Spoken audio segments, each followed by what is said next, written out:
से तेरा साथ ले आऊं, वसल की चांद रात ले आऊं, बैठ जाऊं किसी दौराहे पर, मांग कर तेरा हाथ ले आऊं।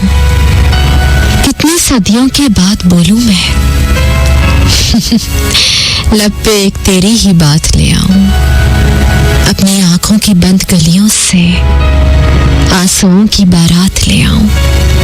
इतनी पूजा करूं कि मैं एक दिन अपनी जात में तेरी जात ले आऊं। खूबसूरत है वो इतना सहा नहीं जाता। हमारे पास भी ये खूबसूरती है, लेकिन वो आवाज़ की सूरत, और हम जानते हैं कि आप भी उसके बगैर नहीं रह सकते। कैसे हम खुद को रोक लें, रहा नहीं जाता। आप सुन रहे हैं दिल के अफसाने रिज़ कमाली के साथ। www.facebook.com/सुनो-पाकिस्तान पे अदनान अहमद खान कहते हैं, अस्सलाम वालेकुम क्यूट सी फेरी जैसी रिज़, कैसी हैं आप? मैंने आपको बहुत मिस किया। ऐसा लग रहा है जैसे पता नहीं कितनी सदियां गुजर गई आपकी आवाज़ सुने हुए। जीती रहें आप, खुश रहें। अच्छा जी, बहुत बहुत शुक्रिया। चलिए अब तो ये जो दूरी है वो हुई ख़त्म, आ गई रिज़ कमाली आपके पास, आपके साथ है ना अब तो ये आवाज़। तो सुनिए, ये हंसी आपके लिए ही तो है।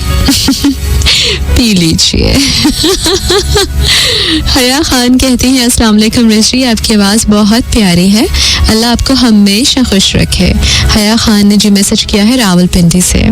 Thank you so very much honey. Faizan Ahmed कहते हैं, अस्सलाम वालेकुम रिज़ी, कैसी हैं? आपका शो बहुत ही खूबसूरत है, मेरी तरफ से तमाम सुनने वालों को सलाम, स्पेशली मलिक हसनात को सलाम। Rizi you are so beautiful.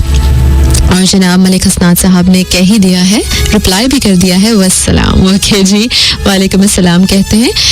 Malik ji किधर है आपका मैसेज, मुझे अभी तक नज़र नहीं आया। आप बताइए, आप बहुत खूबसूरत सी पोइट्री भेजते हैं, स्टिकर्स भेजते हैं, तो किधर हैं आप? और हमारे बहुत सारे अभी रेगुलर लिसनर्स हैं जो मुझे अभी तक उनके मैसेजेस नहीं नज़र आए। सो वेल, देखते हैं, हो सकता है स्क्रॉल करते हुए आगे आ जाए आपका नाम।